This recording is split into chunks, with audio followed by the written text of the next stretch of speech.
विद्यार्थी मित्रांनो, सह्याद्री ट्युटोरियल्स मध्ये तुमचं स्वागत आहे. चला आता बोर्डचं टाइम टेबल मिळालंय. सीईटीचं पण मिळालंय. मग अशा वेळेस माझ्याकडे एक प्लॅन असला पाहिजे, की आता करायचंय काय?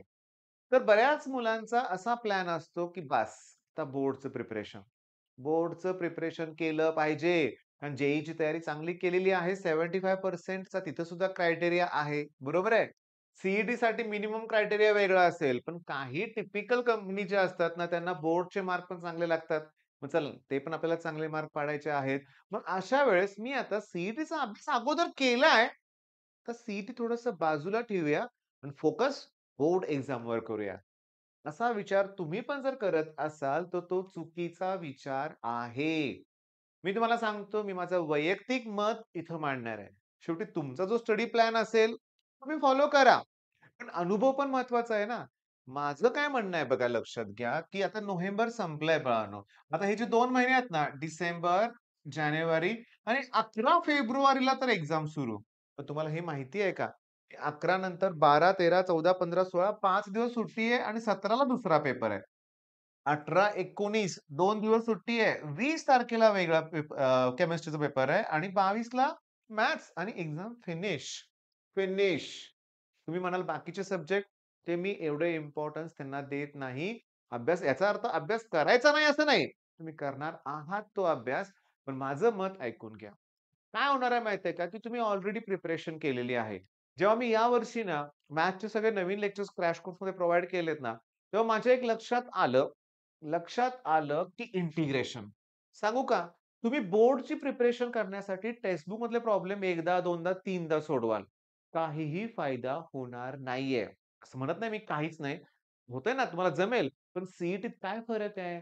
सीईटीत तुम्हाला प्रत्येक इंटिग्रेशनचा प्रॉब्लेम विथ सोल्युशन बऱ्यापैकी दिलेला असतो. आणि सोल्युशनमध्ये ए, के, बी असे कॉन्स्टंट असतात. म्हणजे ए इंटू लॉग दिलंय, फाइंड ए असा प्रश्न असतो. तिथं बऱ्याच वेळा सिम्प्लिफिकेशन करावं लागतं. बोर्डच्या एक्झामला तो प्रकार नाहीये. बोर्डच्या एक्झामला आता मला सांगा, जेव्हा तुम्ही सीईटीसाठी बघा मी काय म्हणतोय, माझं एकच म्हणणं आहे, की अगदी जानेवारी महिन्यात सुद्धा तुम्हाला सीईटीचीच तयारी करायची आहे. सीईटीचीच तयारी करायची आहे.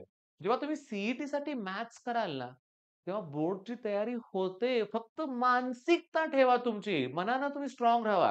काय होतं तुम्हाला काय वाटतं प्रेझेंटेशन? मला सांगा. इंटिग्रेशनच बरं उदाहरण घेऊया. तुम्हाला ती स्टेप माहिती आहे. सीईटीसाठी तुम्ही पट करताय, काही शॉर्टकट यूज करताय. पण बोर्डच्या एक्झाममध्ये तुम्हाला फक्त डिटेल लिहायचं आहे. मी तुम्हाला सांगतो लिनिअर प्रोग्रामिंग. अरे तो टॉपिक सुद्धा सीईटीचे प्रश्न टोटली वेगळे आहेत. अगदी तुम्हाला सोल्युशन सेटच दिलेला असतो. मग तुम्हाला डायरेक्ट आन्सर विचारतात. एकदम सोपं आहे. पण बोर्डच्या एक्झामला फक्त तुम्हाला ग्राफ काढावा लागेल ना. मॅट्रिसेस असेल वगैरे. सीईटीसाठी शॉर्टकट आहे मी मान्य करतोय. पण तुम्ही बोर्डसाठी सगळा वेळ द्यायचं ठरवलं तर ते चुकतंय. हे मला या व्हिडिओत सांगायचं आहे. मग चला ह्याचं सोल्युशन देतो ना, प्लॅन देतो ना काय करायचंय, की जेणेकरून दोघांचा अभ्यास होईल. सांगतो. हे सगळं मी पहिल्यापासून सांगितलंय बरं का. मला जे पालक रोज भेटायला येतात, मी जे मुलांशी बोलतो, त्यातून जे कन्क्लुजन मला मिळतं, जे मला योग्य वाटतंय, ते YouTubeवर व्हिडिओ तयार करतोयच मी. मग काल जेव्हा मी क्लासमध्ये खूप चांगली अशी टॉपर मुलं आहेत बरं का, त्यांचे पालक आले होते. 4-5 मुलांचे पालक, 2-3 मुलांचे पालक एकत्र आले होते. काय कन्क्लुजन निघालं? मी त्यांना सांगितलं, मला सीईटीच पाहिजे. एक्स्ट्रा ऑर्डिनरी स्टुडंट आहेत. बोर्डच्या एक्झाममध्ये चांगले मार्क पडणारच आहेत. मग तिथंच पैकीच्या पैकी पाडून उपयोग नाहीये. मला सीईटी पाहिजे म्हणून सांगितलं. पण त्याचबरोबर बोर्डची तयारी पण त्याचं एक समाधान पाहिजे असेल ना, तर मी त्यांना अभ्यास काय दिलाय बघा. 7 दिवसात मला फिजिक्सचे 24 टॉपिक जे आहेत ना 11-12 चे मिळून त्या सगळ्यांचे ना फॉर्म्युला लिस्ट मला पाहिजे. ओके. म्हणजे पहिला टॉपिक समजा रोटेशनल डायनामिक्स आहे. 12चा विचार करूया. त्याचे सगळे फॉर्म्युले मला एकत्र पाहिजेत. Ring, disc, rod, tangent in the plane, tangent perpendicular to plane, moment of inertia, parallel axis theorem, perpendicular axis theorem, vehicle along horizontal curved road, well of death, सगळे फॉर्म्युले मला पाहिजेत. व्हर्टिकल सर्क्युलर मोशन, कुठलाही formula विचारला आला पाहिजे. तुम्हाला पण मी हाच अभ्यास देतोय. मग अशा रीतीनं किती फायदा होईल सांगा? ही स्ट्रॅटेजी तुम्ही वापरली 7 दिवसात 11वी-12वीचे सगळे 24च्या 24 टॉपिक तुम्ही रिवाईज केले. अरे रोज 2-3 टॉपिक घ्यायचे तुम्हाला रे. मग ठीक आहे 10 दिवस घ्या, 12 दिवस घ्या. रोज 2 टॉपिक करा. मग या 12 दिवसात काय होणार आहे, की तुमचं डिसेंबरच्या 10-12 तारखेपर्यंत काय होणार आहे, तर तुमचं ना बोर्डच्या एक्झाम पेपरमध्ये 70 पैकी 35 मार्काला न्यूमेरिकल असतात. फॉर्म्युले सगळे येतायत तुम्हाला. त्यातलं बऱ्यापैकी अटेम्प्ट होईल अटेम्प्ट होईल की नाही? समजा 10-12 जरी मार्क पडले न्यूमेरिकलमध्ये समजा म्हणतोय मी. आणि बाळांनो, सेक्शन बी, सेक्शन सी, डी मध्ये भरपूर सोपे-सोपे डेफिनिशन, डायग्राम, डिस्टिंग्विश प्रश्न असतात. त्यात 18 पडले. समजा म्हणतोय 30 झाला स्कोर.